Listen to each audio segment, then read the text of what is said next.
So I thought about something and I may do more than 6. So I may do just a stream on Christmas, or I may just upload a video of me on Christmas reading a ton of Christmas stories. I don't know. But anyway, let's read this one. The Animal's Christmas. Someone walks on me. If someone walks in on me, I couldn't care less.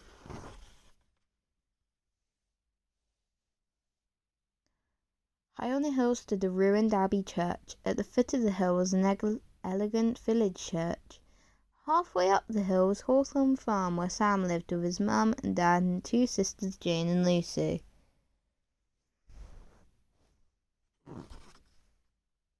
It was Christmas Eve and the children gathered holly, ivy and mistletoe.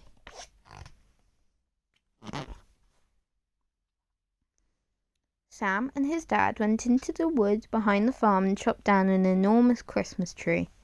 They carried it down the hill to the village church below. 2 bushes on legs followed behind. The church was full of busy people, and soon Dad and the children were busy too. When they finished, Sam, Dad, Jane and Lucy set off up the hill. Far above them, Mum stood at the farm gate. She was shouting, waving and very pink in the face. "I wonder what's up," said Dad.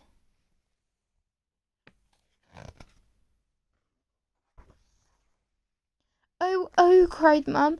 "The hens have gone, and all the baby chickens." "What?" roared Dad. "And Buster the Cockerel. I can't find him anywhere. We must all hunt in the fields." And he whistled for his sheepdogs to come and help. No dogs appeared. "Bess! Bloss!"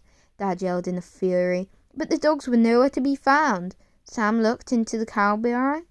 It was empty. "Dad! Dad! The cows have gone, and the pigs!" cried Lucy, peeping into the sty. "And Binks," said Jane. "Binks the bald is not in his byre." They ran around the farm looking for the animals. Nellie and Harold, the 2 fat geese, were missing. So was Marigold the turkey. All the sheep and both the rams were gone from the hayfield. Even Jackson the cat and her 3 little kittens were not by the fire as usual.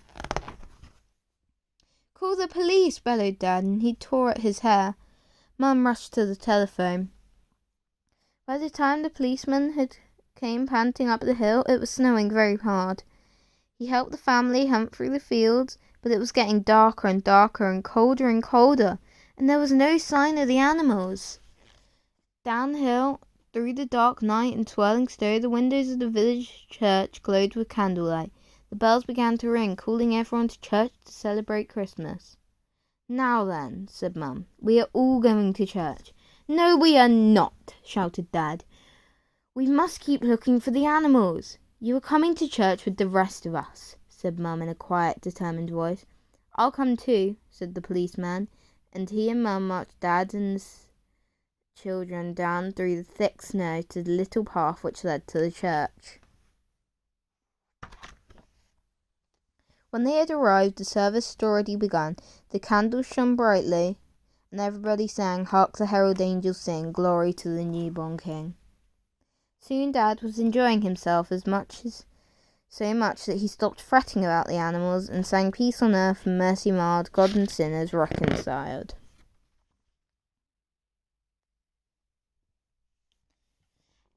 Everyone came out of the church and stopped still and stared up the hill, for the sky was filled with a soft golden light coming from the ruined abbey church above. A curious sound drifted on the breeze. "Come on," cried Sam. "Let's go and see." He raced off through the snow, with all the others following as fast as possible.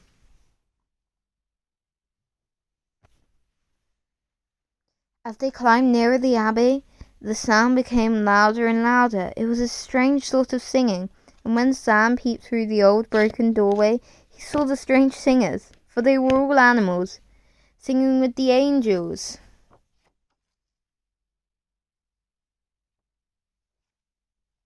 And soon everyone shared in the animals' Christmas. "Hark the herald angels sing, glory to the newborn King."